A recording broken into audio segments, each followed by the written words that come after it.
आज मैं आपको एक ऐसी कहानी सुनाती हूँ जिसे सुनकर आप अपनी आँखों से आंसू रोक नहीं पाएंगे। नमस्कार दोस्तों, तो चलो शुरू करते हैं आज की कहानी। एक माँ थी और उसका बेटा था। माँ का नाम कमला देवी था, उसके बेटे का नाम रवि था। कमला देवी का एकमात्र सहारा था उसका बेटा। माँ और बेटा बहुत प्यार से रहते थे। उस बूढ़ी माँ की आंखों में ढेरों सपने थे। बेटे की शादी करूँगी, बहू लाऊंगी, पोते को गोद में खिलाऊंगी, उसकी गृहस्थी देखूंगी। पर भगवान को कुछ और ही मंजूर था। एक दिन बेटा आया और बोला, माँ मेरी नौकरी से बाहर ट्रांसफ़र हो गया है, सिर्फ 1 साल के लिए।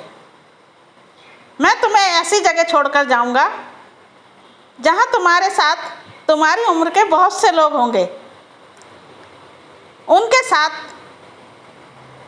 बात करके मिलकर 1 साल कैसे बीत जाएगा तुम्हें पता ही नहीं चलेगा। वहाँ सब अपने जैसे ही होंगे, तुझे अच्छा लगेगा। और यह मेरा फ़ोन नंबर है, जब बात करनी हो मैनेजर से कह देना।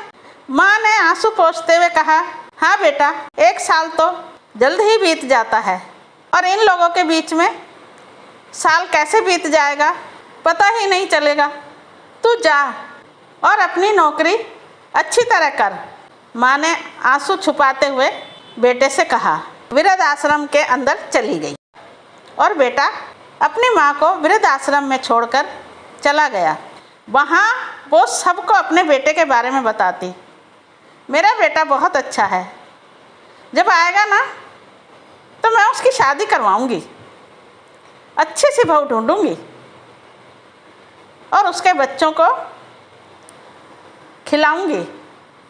वह मुझे बहुत जल्द यहाँ से ले जाएगा।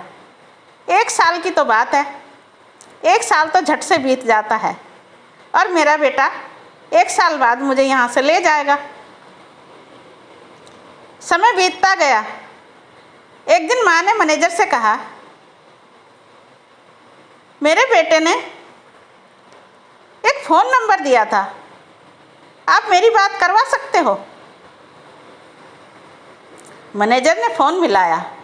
उधर से आवाज़ आई, माँ कैसी हो, खाना खाया? अपना ध्यान रखना अच्छे से, मैं जल्द ही आऊँगा तुम्हें लेने।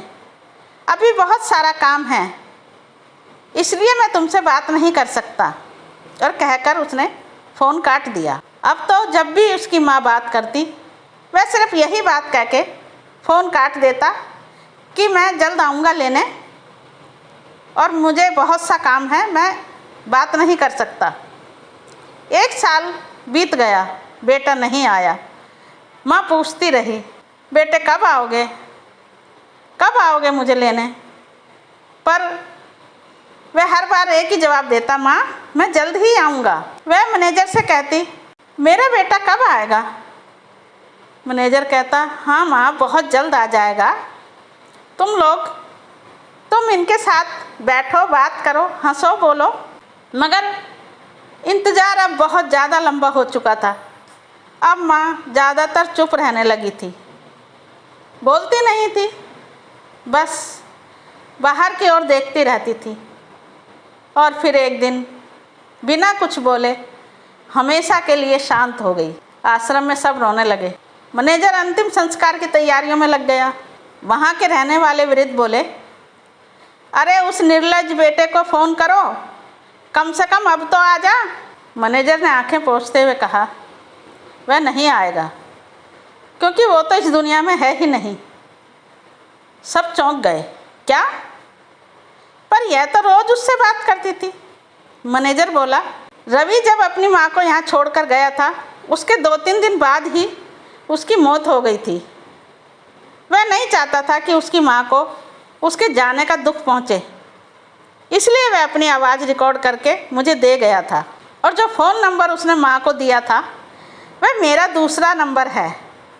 मैं वही आवाज़ चला देता था ताकि माँ को लगे कि बेटा कहीं से बात कर रहा है और जल्द आएगा।